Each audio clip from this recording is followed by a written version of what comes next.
प्रणाम सब गोटे के। हम मिंटू आनंद झा अपने समस्त देशवासी मिथिलावासी के प्रणाम करी छी, गोर लागी छी और एकटा बड़ा सुंदर भगवती वंदना लगे आयल छी। आओ सुनाबी, लेकिन ताई से पहले कह दी जे हमरा संग आई फेर नाल पर उपस्थित छथि शिव कुमार जी। तो आओ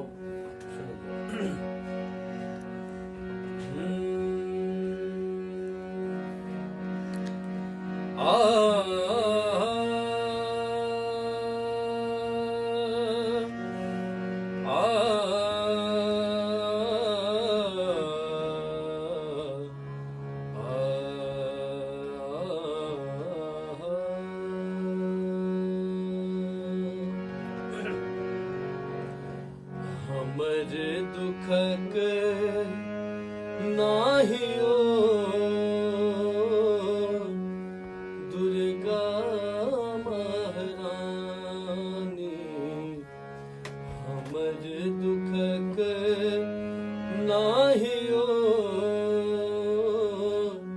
दुर्गा महारानी, हमर दुखक नाहियो दुर्गा महारानी।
अपने सब विनती है जे हमारी नव चैनल है मिंटू आनंद लाइव शो, एकरा अपने सब बेसी से बेसी सब्सक्राइब करी और कमेंट में जरूर लिखी जे कहन लागल, और कोनो त्रुटि हेतै तो सबसे पहले माफ करबे, तो सीख रहे छी कि कोशिश कर रहे छी। प्रणाम, जय मिथिला।